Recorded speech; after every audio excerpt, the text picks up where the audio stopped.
comme mot d'actualité, c'est Betari Benane Mbolani. Quand on l'écrit ainsi, qui veut dire mes pères et mères, Mbolani, salut. C'est comme ça qu'on salue enfant.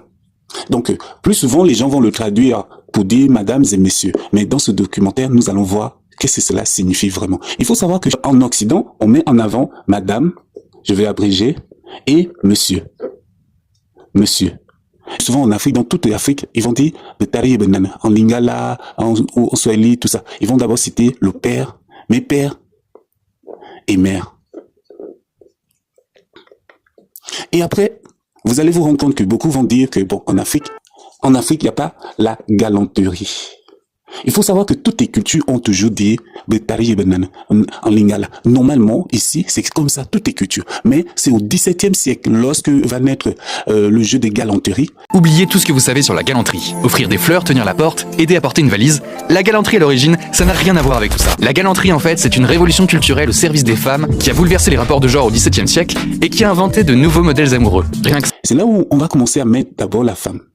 Or, normalement, nos cultures ont bien et bien gardé l'authenticité qui a été donnée. C'est d'abord le respect. Donc, quand vous arrivez dans une famille, la première personne, c'est le père et la mère. Et plus souvent, enfant, quand vous entendez Betari et Benane, c'est-à-dire vous vous adressez à une foule de personnes.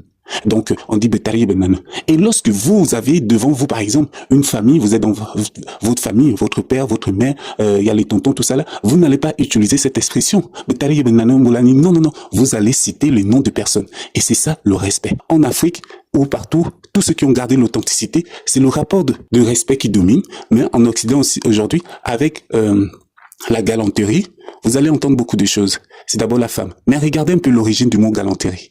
C'était un idéal de perfection, un idéal d'honnêteté, de vertu, de conversation. La femme galante, et ça on le trouve par exemple dans le dictionnaire de Furtière du XVIIe siècle, c'est une femme qui sait recevoir, qui sait s'entourer, qui sait converser. Mais alors pourquoi le sens de ce mot a-t-il autant glissé au fil du temps? Si je regarde dans un dictionnaire aujourd'hui, à galanterie je trouve une définition bien différente. Politesse empressée auprès des femmes. Mesdames. Oui, effectivement, comme l'a dit notre professeur, la galanterie n'est pas seulement adressée aux hommes, mais aussi aux femmes. Malérian, on continue avec notre ami Nkulu. Doris onkulu zato male mwana yengwin bina engornyi bi mina kara mo fanyi min koma mi sese mi ya bonsi o gabon fang punu miene o bamba togo ka viana bomba wendebi bia yemama engornyi yedebi ko kwana arno mba boku enya amba ya engoman a jie bi kenyi bi sese bi wulu bomotua ya minani mi ken enya batuban ya eboro sese basena ya nyo avakabo bomotua be vena bi seng bi yemaba o wulu amba le fime yemana gabon anga dimele mula e wolo fam mesimentan bombe be lena Idriss